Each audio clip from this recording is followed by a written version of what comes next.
Entertainment Studios in Atlanta, Georgia, it's the All Good Now Show with your host, Deborah Johnson, and special guest, Minister Carol Hicks.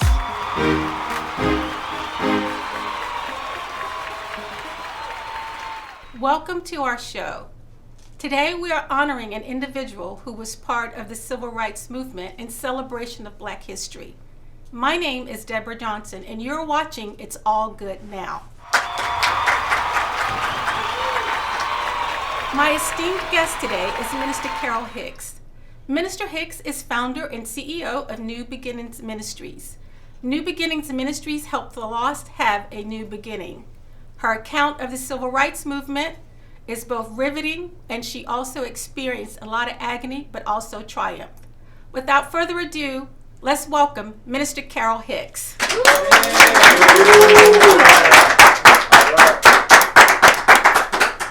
So, Minister Hicks, tell us a little bit, especially for those who are at home and may be watching, and for the younger generation, what was the movement about? Well, Deborah, first I'd like to thank you for allowing me to be a part of your very first launch, and it's quite an honor and a pleasure to be here. We're talking about the Civil Rights Movement, and 100 years after the Emancipation Proclamation was signed, there were people in the South, both African Americans or coloreds or whatever they were called at that time, who felt the pressure of being suppressed. The Emancipation Proclamation did not emancipate. And so we were sitting in school. At that time I was in high school, and we were watching the students on the college campuses, and there was a lot of unrest because people were tired of being oppressed, and students were finding that they couldn't go to a movie, or they couldn't sit on the bus, or they couldn't go to a certain school or be in a certain classroom.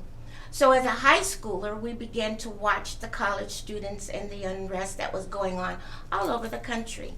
So at my high school, we decided that we wanted to be a part of that movement.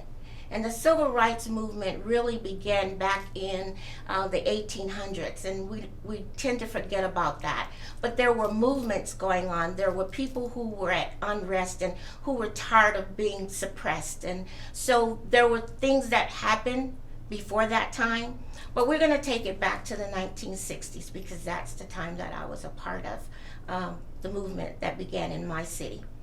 And we began by trying to integrate the lunch counters. And at that time, the lunch counters were in our downtown area, and they were found in the S.H. Kresge 5 and 10 and the F.W. Woolworth store. So we decided that those were going to be our number one targets. We were going to go and see if we could be served a hamburger that wasn't even as good as Big Mama's hamburger at home, but we wanted to see if we could get someone to give us service. So that's how it actually began in my town. Wow.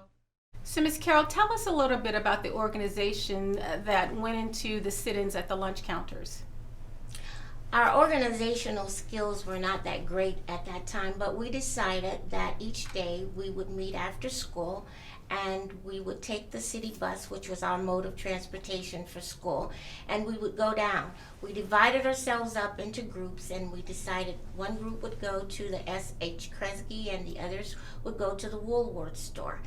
And so the first day that we arrived, no one knew we were coming, and so there was no real opposition. We divided up into our groups and went into our various stores, and once inside, we found the opposition. Patrons who were already there, the clerks who worked behind the counters, all let us know that we could not be served at those counters, that they would not serve us, and that we needed to leave and just be about our way. And so we stayed there for a little while, and then we decided to go back out because we determined that we would meet at a certain time. So we continued to try to sit on the counter seats, but we were shoved away, pushed off, and so then we decided to meet our group outside. Once we were outside, we just kind of talked about what had happened at each venue, and then we decided to go home. The second day we met after school, and boarded the buses and went downtown. They already had noticed that we were coming. They were waiting. So once we arrived there and we started to depart the buses, we found a great crowd there, mostly big, burly Caucasian men, but some Caucasian women on the side who simply said, called us the N-word and told us that we needed to go home. So as we departed the buses, then the men would just reach down deep in heart and spit on us. So because we'd had the training, we just let that go, and we departed the buses and divided up and went into our respective stores. Once again, that day we were met with a little bit more opposition. The store manager came over and told us that we had to leave the store and that we were not going to be served. The people behind the counter put signs on the counter saying that they were closed. Mind you, there were already patrons there who were eating, so we knew they weren't closed. So we continued to try and sit on an empty stool, and we were shoved down and shoved out on the floor, and we would just get up. And mostly the young men would try to take the seats so that if there was any shoving or anything, that they would take the brunt of that. And then after that second day, we left. The third day, things got pretty intense, and when we arrived, there was a bigger crowd of people that were in opposition. So we once again went into the stores, and we were able to board some of the stools. They had little round counter stools, and we were able to take some seats. And there were men who came behind us and just took us by the shoulders and slammed us to the floor. And so we would just get up and get back, and of course they called us the N-word and wanted to know why we wanted to be there. So it escalated from day one through the fourth day. The fourth day we decided not to go, and we met that Friday, and that was the day that the dogs were there. They had the fire department, the police department, and they brought the dogs. Mr. Carroll, we've talked a little bit about the organization at the lunch counters, and we've all seen the pictures of the dogs and the hosing down of the people. Did you have any of those experiences during the movement? I did, Deborah. On the fourth day, we decided not to go to the counter. We just wanted to reorganize and talk about the events the first 3 days. And then the last day, that Friday that we went down, we found that the police department was there, the fire department was there. They also brought in the K-9 unit. So we proceeded to our respective places and went into to try and take seats once again at the counters. This time we were met with opposition from the manager of the store. The counters were closed, or they had signs up when we walked in saying the counters were closed, and then the dogs were there.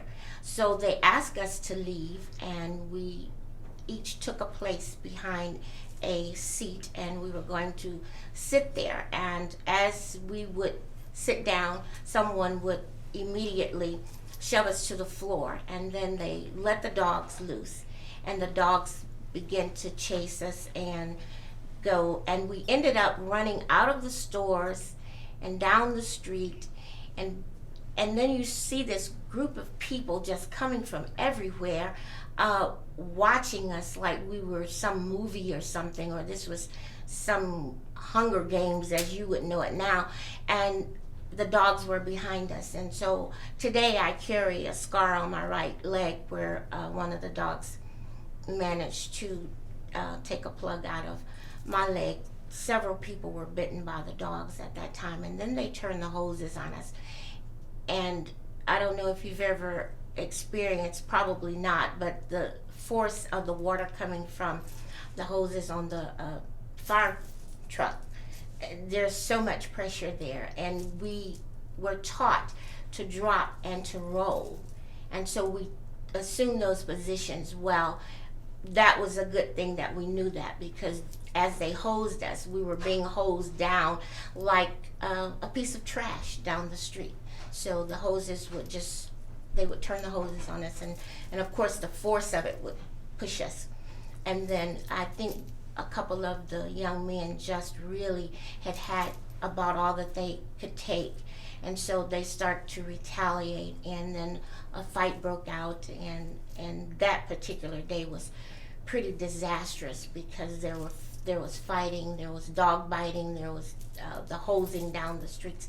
So they hosed us from the downtown area through an area that was called East 9th Street. That was actually where most of the African American businesses were located. So they just hosed us to that area. Where did you grow up, Miss Carol? In Chattanooga, Tennessee.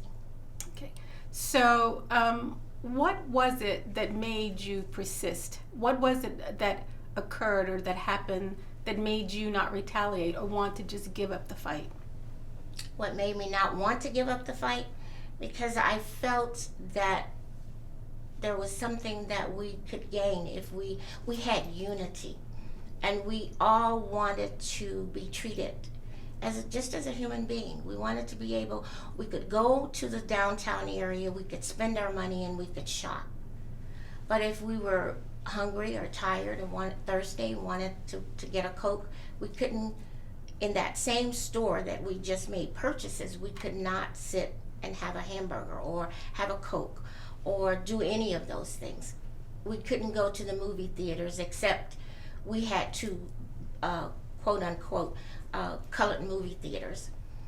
The movie theater that was in the downtown area was white only. You couldn't drink from the fountains unless you used the colored side. And so we wanted change. We were just tired of being treated like second class or even less than second class citizens. And so the young people at that time, the unrest, as they said, was in us, came from just being treated unfairly. And we wanted to do something about that. Yeah. So we know the March on Washington occurred in 1963. Were you there at the march? I was at that march, and on the at that time we spent the night on the mall there, the mall area, in sleeping bags, blankets, whatever, because we couldn't get hotel rooms. And just to see and to be a part of that crowd, it was electrifying. There were people from all over the world who had the same idea. They wanted justice. They wanted to have equality. And there was love, there was lots of ideas back and forth.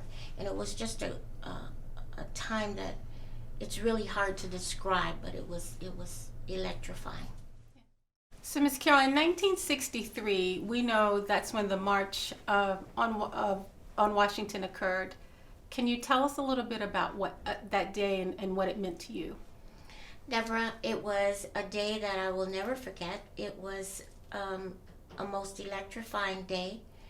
We arrived, I had just graduated the year before from high school, but then I got with some friends and we decided that we were going to the march when we found out that it was happening. When we arrived in Washington, we couldn't get a hotel room, and so we bunked out on the mall. And we slept in sleeping bags and blankets, and we all kind of huddled up together. It was very cold, but we decided we had to be there. And there were people from all over the world who wanted peace, who wanted change, who wanted equality. And so it was just a very historical day. And for Dr. King, he didn't even really plan that I had a dream speech. It came about in a very strange kind of way. But listening to the words and listening to what he had to say, he had a dream. He had a dream for people all over, not just colored people, but for white people, for Asian people, for people. His dream was for his children to come up in a world when they would not be looked down upon because of the color of their skin, but that they would be judged by the inward part, their integrity, their intelligence. And I stood there in that crowd. I was way back at that time on the mall, but I stood there in that crowd and I looked around at the people and their faces, and everyone there was in agreement to what he was saying and the peace that they wanted and the unity and the equality that he was speaking of. And so you would really have to be there to really know. But the I Had a Dream speech, the most magnificent, I won't say unscripted, I guess it was scripted in his head, messages that I had ever encountered. So speaking of dreams, let's fast forward to January of 2009, when we had the honor and the privilege of seeing the first Black president being inaugurated, and you were in attendance.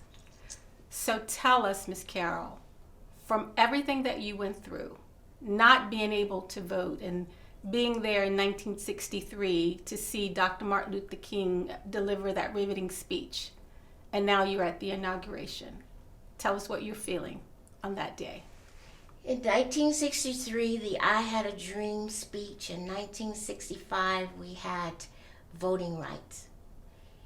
In 2009, January, I walked on that same mall that I had walked on in 1963, this time with an invitation from the president to attend the inauguration. When I think of it now, just speaking of it, I'm overwhelmed because I never thought that I would experience the day when we would have an African American president.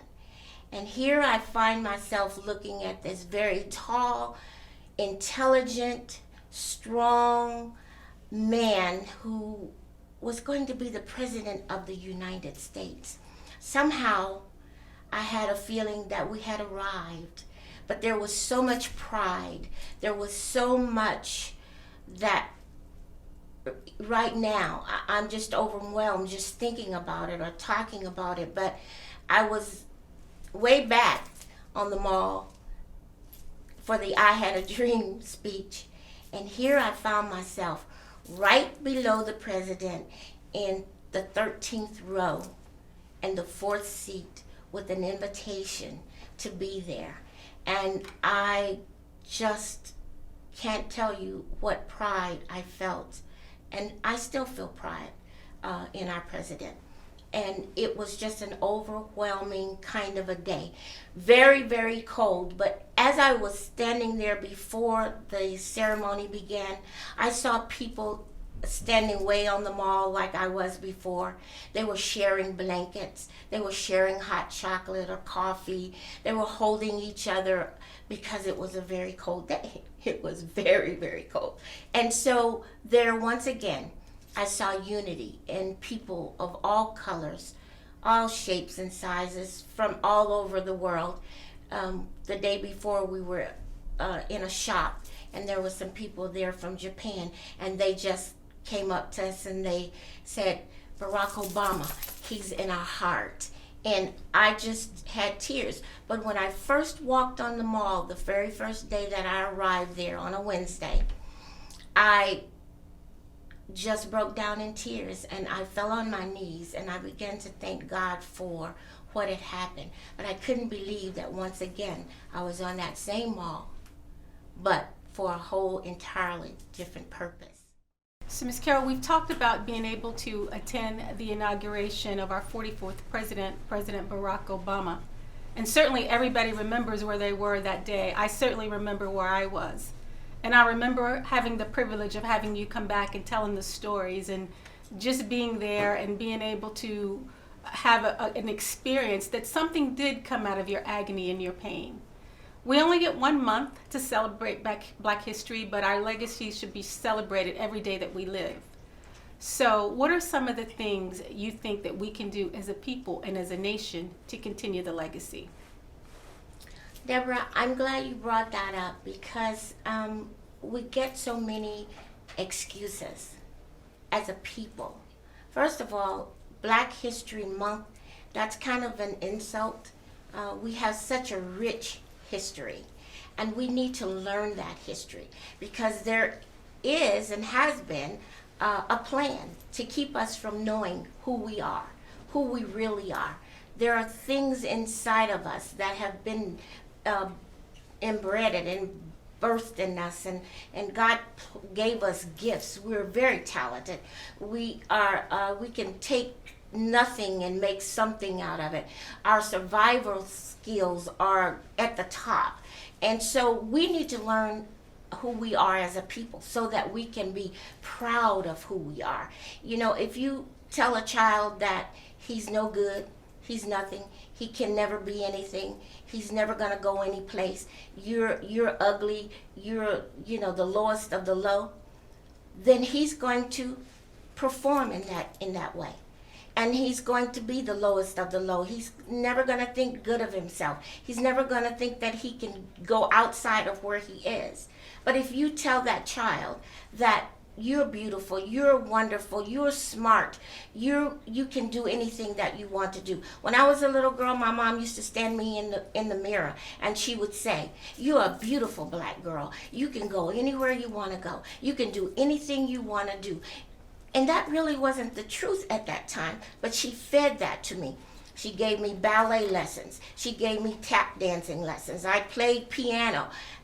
And she used to tell me when I was twinkling around on my toes as a ballerina, you can go somewhere and do something with that. There was nowhere for me to go at that time. But she put that inside of me till I thought I can do anything. There was nowhere for a black ballerina, but now we have a black ballerina who's heading up things. So we have to take pride in ourselves. We can't let anyone tell us. Our men need to step up.